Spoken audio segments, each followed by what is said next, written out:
रूसी सेना ने पूर्वी यूक्रेन के डॉनबास पर कब्जा करने के लिए हमले तेज कर दिए। राजधानी कीव से पीछे हटने के बाद से पुतिन की सेना डॉनबास को मुट्ठी में करने में जुटी है, लेकिन अभी तक उसे पूरी तरह कामयाबी नहीं मिल पाई है। इसलिए अब रूस ने डॉनबास को तबाह करने के लिए अपनी पूरी ताकत झोंक दी। उसकी तरफ से वहां इतनी बमबारी की गई कि बड़ी बड़ी इमारतें मलबे में तब्दील हो गईं। कई गाड़ियां और मकान आग की चपेट में आ गए।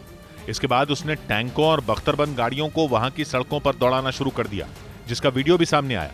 इससे पहले कुछ सैटेलाइट तस्वीरें भी सामने आई थीं, जिनमें रूस की सेना अलग अलग टुकड़ियों में टैंक, बख्तरबंद गाड़ियों और तोपों के साथ पूर्वी यूक्रेन की तरफ बढ़ती नजर आई थी।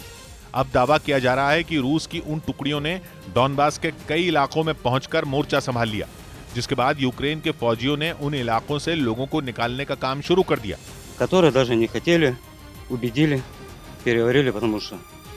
बताया गया कि इस दौरान कुछ जगहों पर दोनों देशों के सैनिकों के बीच आमने सामने की लड़ाई भी हुई, जिसमें रूस और यूक्रेन ने एक दूसरे को नुकसान पहुंचाने का दावा किया। डॉनबास पूर्वी यूक्रेन का वो हिस्सा है जिसमें डॉनबास और लुहांस्क इलाके आते हैं, और इन दोनों इलाकों में 2014 से ही रूस के समर्थन वाले विद्रोहियों और यूक्रेन की सरकार के बीच संघर्ष जारी है। यही नहीं, जंग शुरू होने से पहले ही रूस ने डोनेट्स्क और लुहांस्क को अलग देश की मान्यता दे दी थी, और अब रूस का मकसद पूर्वी यूक्रेन के इन दोनों इलाकों पर कब्जा करने का है, ताकि इन इलाकों को विद्रोहियों के हवाले सौंपकर रूस अपने बड़े मकसद को पूरा कर सके।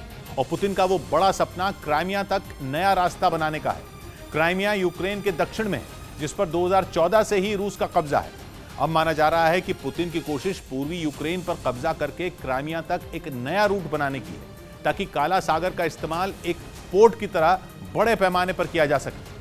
वहीं यूक्रेन के कई हिस्सों में जारी रूस के हमलों में तेजी आ गई। पूर्वी यूक्रेन के कई इलाकों में रूस ने एक के बाद एक यूक्रेन के ठिकानों पर ताबड़तोड़ मिसाइलें बरसाईं, जिनमें एक बिजली घर भी शामिल था। वहां रूस के हमले से धमाका हुआ और फौरन आग लग गई। आग भी ऐसी कि देखने वालों की रूह कांप उठी। धमाके के चंद मिनट बाद ही वहां आग के बड़े बड़े गोले उठने लगे, जो आसमान को छूने को बेताब नजर आए। आशंका जताई गई कि वहां तेल की पाइपलाइन में लीकेज थी, जिसने गोलाबारी होते ही आग पकड़ ली। दावा किया गया कि इस हमले में एक कर्मचारी की मौत भी हो गई। हालांकि इसे बुझाने के लिए तुरंत कोशिश शुरू कर दी गई, लेकिन आग काबू से बाहर नजर आई, जिसके बाद वहां से इतना काला धुआं उठा कि उसने पूरे आसमान को घेर लिया।